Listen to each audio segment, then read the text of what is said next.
Hey, Brother Nick. So I saw your video on the Montauk Project, and I decided to do a little bit more research into this.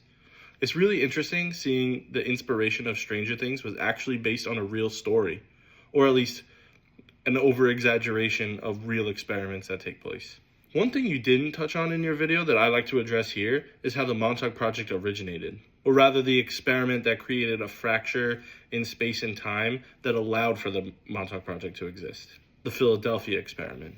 So the Philadelphia experiment took place in the fall of 1943 amidst the height of World War II, where the Navy was testing new ways of camouflaging their ships. They experimented with powerful electromagnetic fields to remove the ships present on enemy radars. Not only did this experiment succeed in flying under the radar, but it worked a little too well. Allegedly, one Navy destroyer named the USS Eldridge was teleported from Philadelphia, Pennsylvania to Norfolk, Virginia. However, the USS Eldridge didn't teleport cleanly. It was temporarily removed from the causal continuity. Instead of traveling instantaneously through space from point A to point B, it entered a phase displaced state. Think about the stacked universe theory, where each moment, timeline, universe is on its own sheet.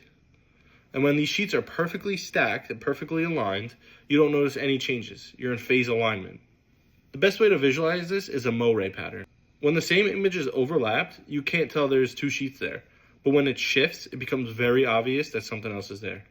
So the Philadelphia experiment knocked the Eldridge halfway between these layers into that phase-displaced state, causing a rip or scar in the fabric of space-time. What the Navy intended to do was bend that electromagnetic field to take us off the enemy's radar or to bend light around the ship, basically acting as a massive invisibility cloak.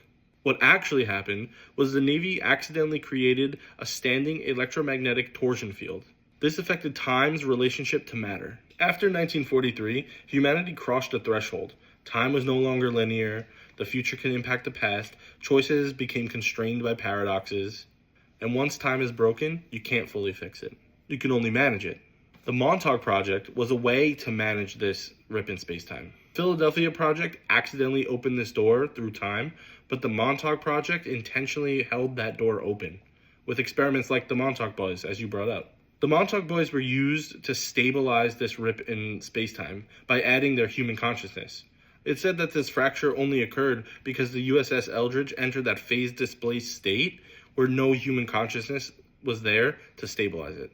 As time went on with the project, these young boys would open up guided space-time tunnels to spy on enemies, predict the future, much like you said in your video. This eventually led to the dramatic close to the project, where one of the boys accidentally conjured up the Montauk Monster. So a psychic operator, or one of the Montauk boys, was sitting in the Montauk chair, and a transmitter was being used to amplify the operator's thoughts. A guided space-time tunnel opened up, and the operator began to become emotionally unstable. And the monster he was imagining crossed this space-time bridge. Bringing back the stacked universe model, thoughts are real. They're just on a different sheet than our reality.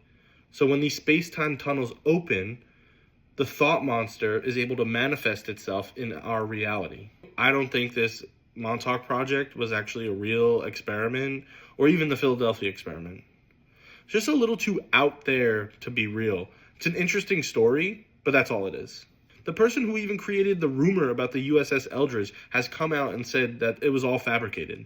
This is just all one big hoax. Great story, very interesting, but all just a hoax. Something that did spark my interest when I was researching the Montauk Project were the MK experiments. Now, these were real experiments conducted by the CIA from the late 50s to early 70s. Basically, the CIA was testing the effects of drugs as a way to control masses of people.